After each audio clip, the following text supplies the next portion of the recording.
Good morning, everyone. It is 10 a.m. and we are welcoming today our brand new coordinator, Ananda Lennox. I am so excited. Oh, here we are. If you guys are tuning in live, feel free to ask some questions throughout the broadcast. We're happy to answer them as we go, but we are super, super, super excited to welcome Ananda. So everyone who's just tuning in now, good morning. My name is Robyn Miller, and I will be your host this morning. I'll be joined by the lovely Ananda Lennox of the CARE Coalition, who is our brand new coordinator. So exciting. I know this is a pivotal moment. We've been waiting for an amazing coordinator such as yourself. So very, very thrilled to have you.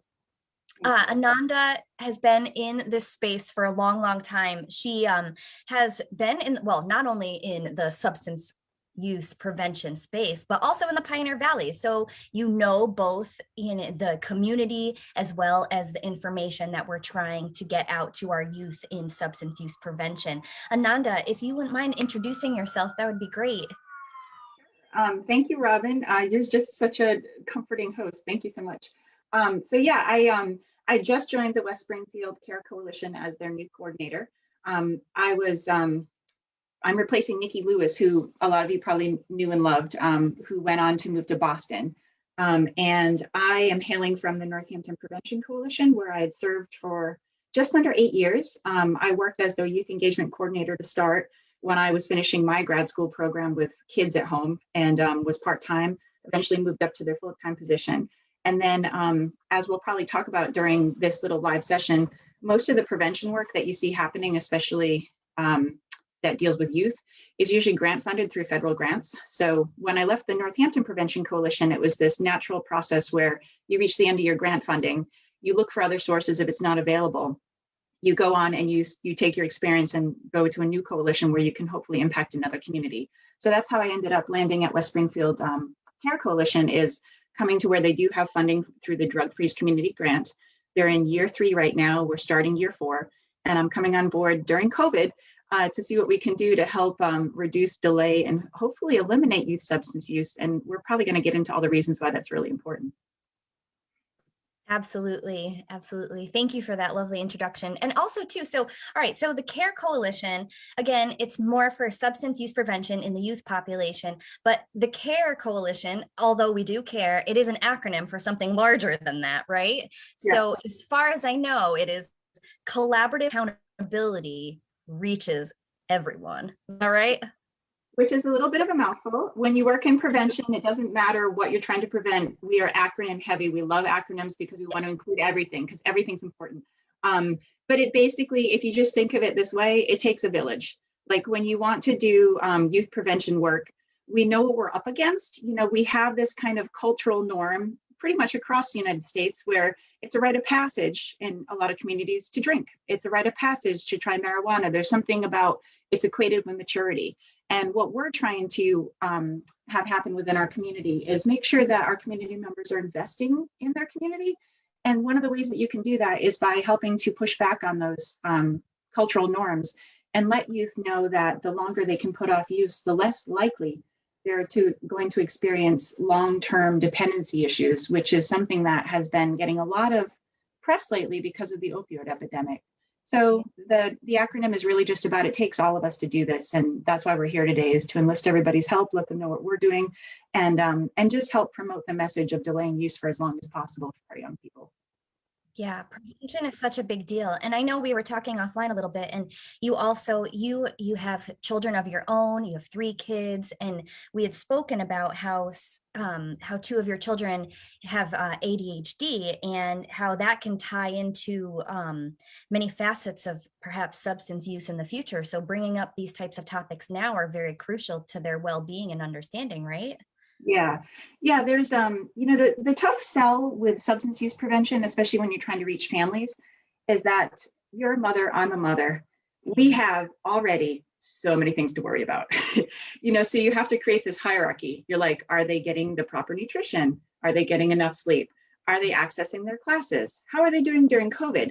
And then when you think about substance use prevention, what tends to happen, and we completely understand, is unless you're actually experiencing a problem with it, that's going to be pretty low on your totem pole of concerns, because it's just not something that you have to be reactive about in the moment.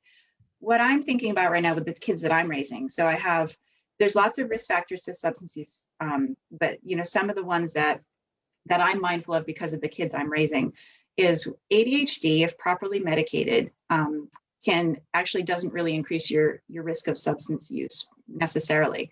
However, you do have to be mindful of like impulsivity, that desire for instant gratification, and those things that just make you more drawn to things that are going to get your adrenaline pumping right away. And one of those things can be drugs. So the joke that we have in my family is sometimes relatives will be like, "You're going to let him climb that tree? You're going to let him walk on that dam?" And I'm just sort of like, I would rather deal with a broken arm than a lifelong dependency to cocaine. Like they need to get those healthy risks. They need to build those skills. They need to connect with people. So COVID, I think for families right now is probably presenting a lot of struggles, because a lot of the things that we would promote as far as protective factors, which are things that keep kids safe, aren't as accessible right now. But at the same time, there's less social access to drugs. So it could be, for example, that vaping has dropped down, but we're more concerned with that that comorbid, sorry about the jargon, we're more concerned about when you isolate kids and they can't bond with their friends and people, there's a bit more self-medication that can happen. So anyhow, I'm going a little bit off on a tangent, but yes, kids, raising them hard, substance use prevention is important. Might not always be at the top of your tier, but you have to understand that it's related to everything else. And so that's why it just should be on people's minds. Yeah, so having organizations such as the CARE Coalition or other nonprofits that are in the area and in the community, it's important to note their existence. Again, we're not paying attention all the time to what is out there for help or resources, but if you ever need them, they're here.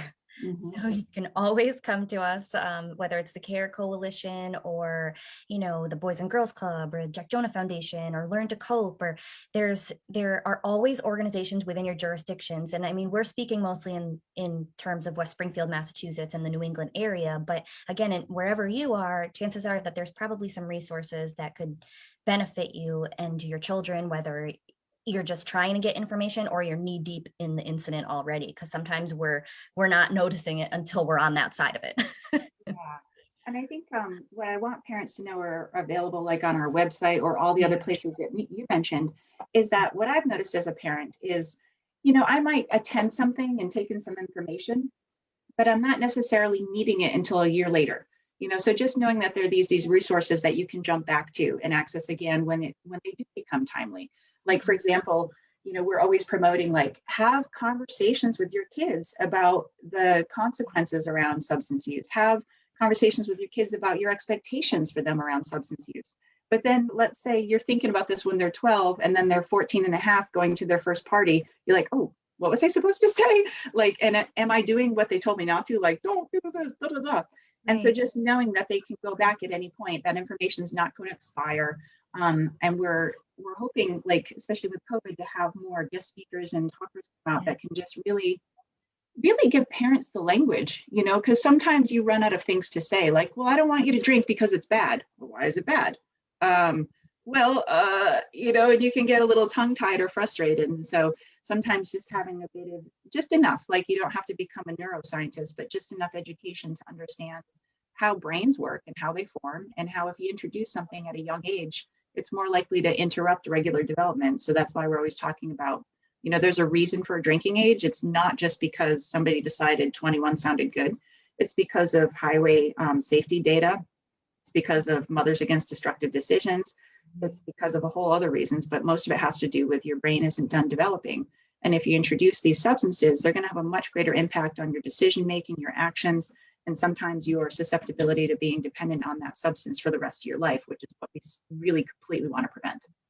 We had a good discussion the other day about something where we made the analogy that if you're really good at playing video games when you're 10 and you keep playing video games as you get older, well, you're going to be an expert gamer, right? If you start these substances when you're younger, you're going to be really good at using them. So unfortunately, that also amplifies as you age. And then again, with the brain development and the neurological aspects of all this. So just keep that in mind too. It's a very simplistic simplistic way to think about it is you become very good at these tolerances and you need more, and your body stops producing its certain chemicals, and it's very detrimental to your health over time. So if we can stop it at an earlier age, or at least give education and information, then they might know better. You know, when I mean, we were all kids, we all wanted to experiment, we all wanted to try things and be socially accepted and all of that stuff, but it can be quite hazardous. It can be, it really can. And I think, you know, what you were saying about starting video games and becoming really good. Yeah, whatever you start early, you tend to become better at. And the sad thing about substances is that, you know, in the moment when you first start using them, they do a lot of things that people see to be as great. Like, oh, I felt euphoric, or I felt relaxed, or whatever. But you're completely right, Robyn.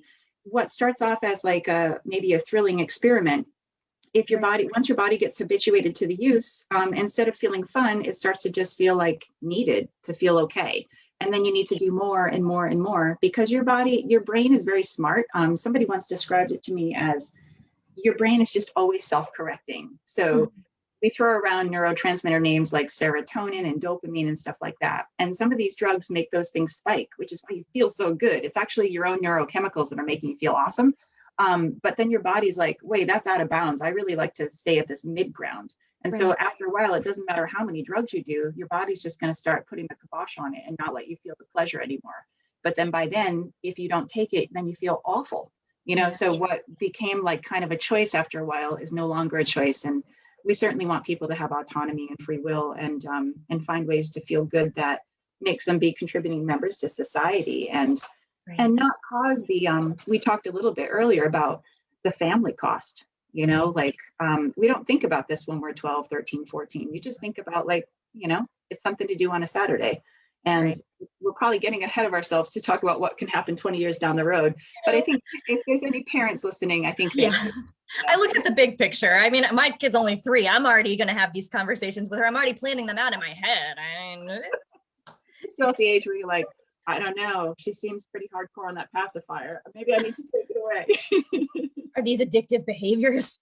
I mean, I'm not trying to be okay, maybe I'm a little bit of a tiger mom, but I digress. And I'll take that into another conversation for a different day on Facebook Live. And checking out some of the comments we have from our live viewer audience. And Sarah says that she wants to welcome you. So welcome, Ananda. And she said she worked with Nikki on some tobacco vaping initiatives over the years. And she's very happy that you're here. So thank you, Sarah, for chiming in on that. We really appreciate that. And there's just a couple other questions. Let me poke around and see. So Emma wants to know, what do you think is the best way of teaching children and teens about substance abuse, and like what age do you introduce it? That's an excellent question. I think that a lot of times we have a tendency to wait a little too long. You know, like we think about like, I think it's relevant now. Like we should have this conversation at this year or whatever year. And I think like most things, like one of the analogies I'm fond of using is like when you start introducing the concept of like sex education or sexuality, like we have bodies from day one, right? But we're going to use them in different ways as we get older. So with substance use prevention, I think, you know, the first conversations that can happen, you know, as early as grade school, young grade school, is just more about like your body, your space, what's healthy, what's not healthy.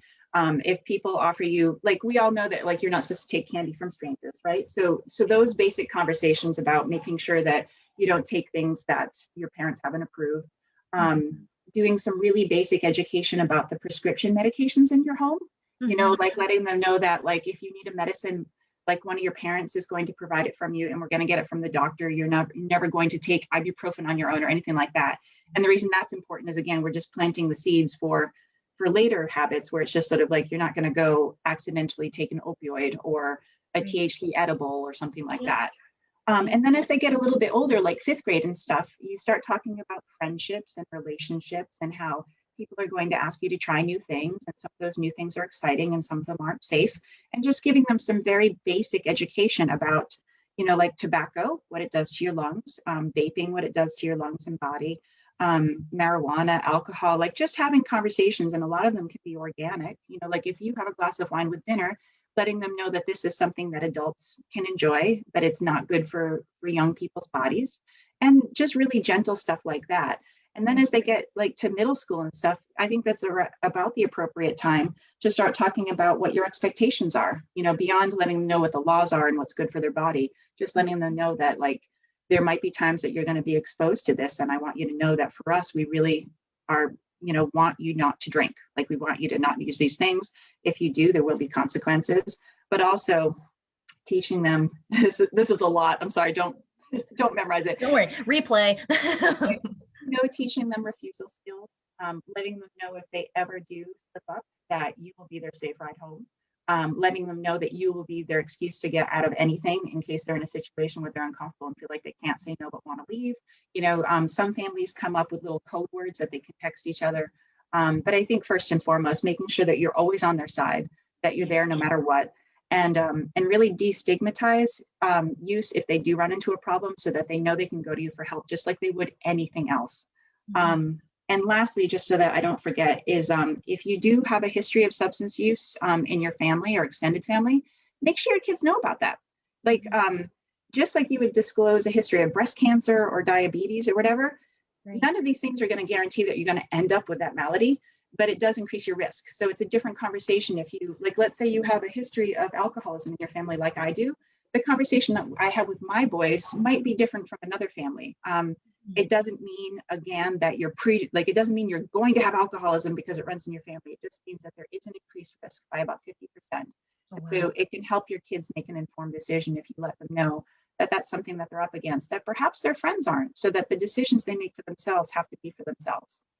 Right. Because there's certainly that genetic component that sometimes we disregard. And I do feel like societally, there is still that really intense stigma around addiction and substance use. And it really is. I mean, if you have a certain type of cancer, if you have, and we think of mental illness, and I mean, I come from like an ethnic family. My family is Chinese, and a lot of them, like, it was just like, get over it. The cultural, the validity in that of mental illness was like, well, like, can't you just tell your brain to stop, but people don't understand these chemical reactions that are occurring at molecular levels that we don't have control over. It may make us think a certain way, feel a certain way, and it's just as valid as having your arm amputated.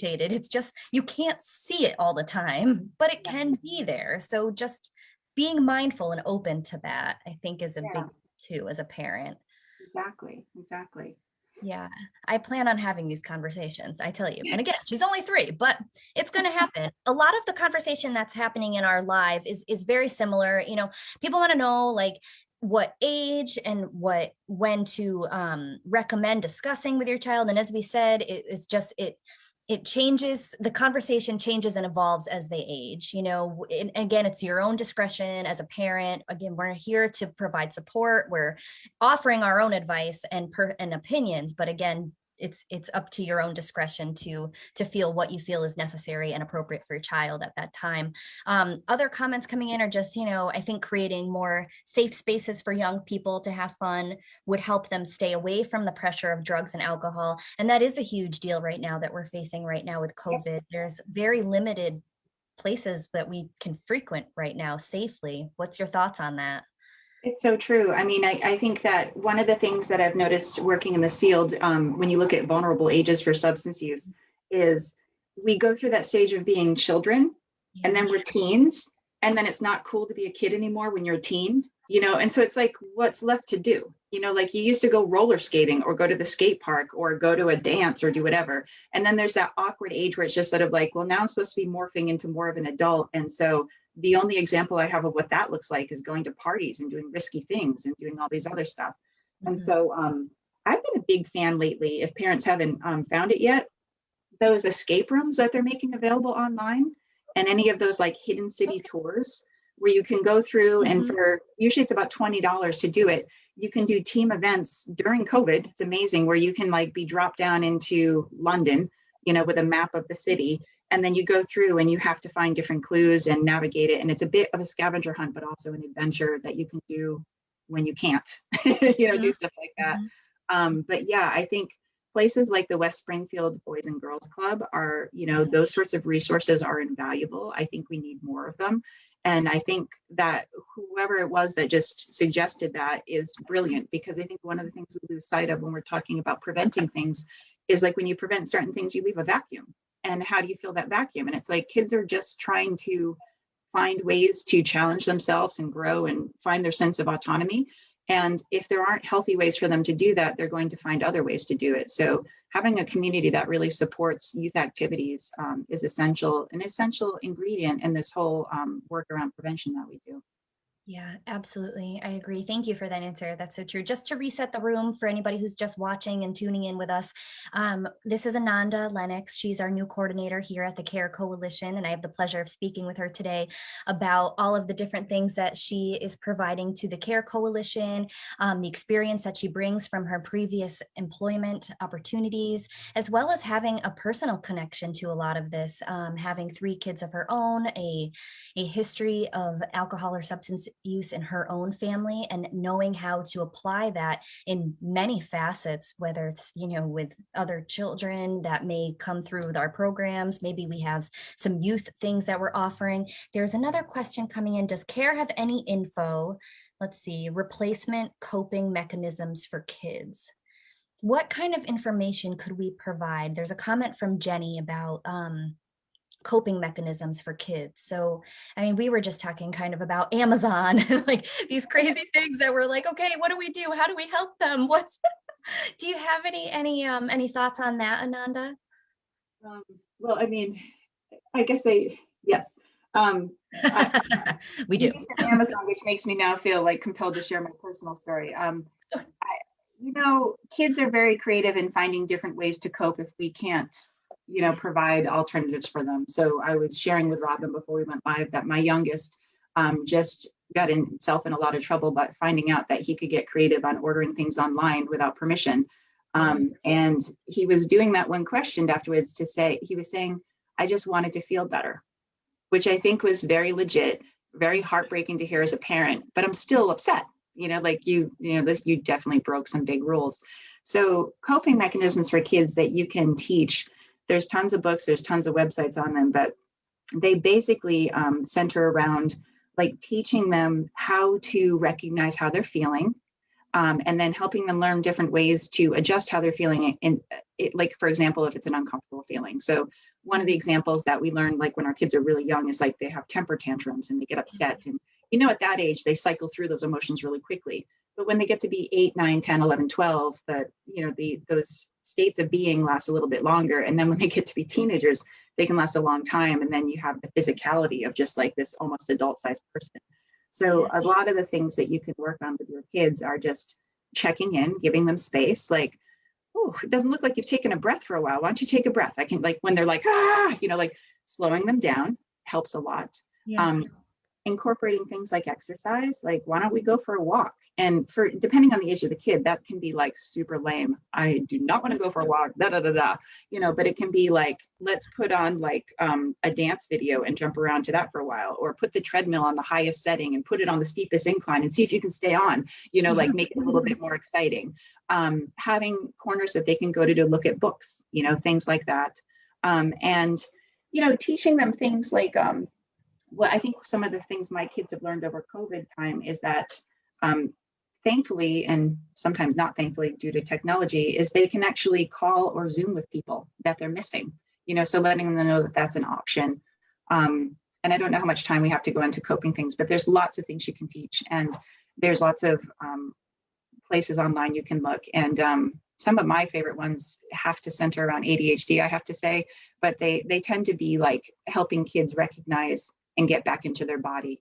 So seeing, smelling, touching, connecting with their environment, soothing music, weighted blankets, and also just teaching them, how to interrupt their train of thoughts when they're getting really negative. Like, I'm never going to succeed at this, and and then stopping them and going, oh, I can see how you feel this way, but yesterday you actually got all of your homework done. So I think you might be struggling right now, but I've seen you have a lot of successes, and just helping them like interrupt that negativity that can sometimes take over and make them more vulnerable to having more of that. Yeah, I love that. Even as an adult, I'm like, I'm gonna put this in my arsenal because this is valuable information. I'm taking it and I'm running with it and sticking to it. And yeah, we are closing up for time. So I just want to close with thank you very much, Ananda, for all of this information that you've provided us with today. It has been a lovely half hour to get to know you and to hear like how much knowledge you have and what you bring to the table, and that the Care Coalition is in amazing hands. And if anybody needs anything or needs resources, we are all about connecting with you. We are on Facebook as the West Springfield Care Coalition. We're on Twitter as well and Instagram. We want to reach our youth populations. We work closely with all of the organizations around us, as we listed earlier. We want to be able to connect with you and have two-way conversations. So please, please, please always reach out if you need anything. We can direct you in the right way and get you any kind of resources you may need. And we really thank you for being here today. Any other things in closing, Ananda? Just a couple things. One, Robyn, thank you so much for doing this. You've been an amazing hostess and made it so enjoyable because, as you know, I was nervous and You feeling were brilliant. right. But I want to, for any parents that are listening, especially if they have children that are middle school to high school age, I want to make sure they're aware that one of the things that we really can offer teens that goes beyond substance abuse prevention is we try our hardest to recruit youth, especially during their like eighth and ninth grade of school, because we have these opportunities every year to get a funded trip to Washington, D.C. and learn all about youth leadership training that has the umbrella of preventive health. And COVID interrupted a lot of those services that we were doing. When Nikki was in my position, she brought, I think, 4 or 5 students to CADCA, which is the Coalitions Against Drugs. Anyhow, you don't need to know the acronym, but I'm trying to rush. But We love anyhow, we have acronyms. these opportunities to really foster peer leadership and teach youth about public health. And when we have youth that learn these skills, they're able to bring it back to their communities and be like, peer leadership is really different from somebody my age talking about substance abuse prevention. So any parent that is interested in that, please reach out to me because we're always looking to build a youth group. We usually do it within the schools, but we want to make sure that they know that these opportunities are available. Absolutely. That's wonderful. Yes. So I'm Robyn Miller, and that was Ananda Lennox with the Care Coalition, the new coordinator of the West Springfield Care Coalition. Please reach out if you need any resources, anything at all. We're happy to provide them. And thank you so much for spending the last half hour with us. Bye, guys. Take care. Thank you. All right. I'm going to end the stream. Bye, guys.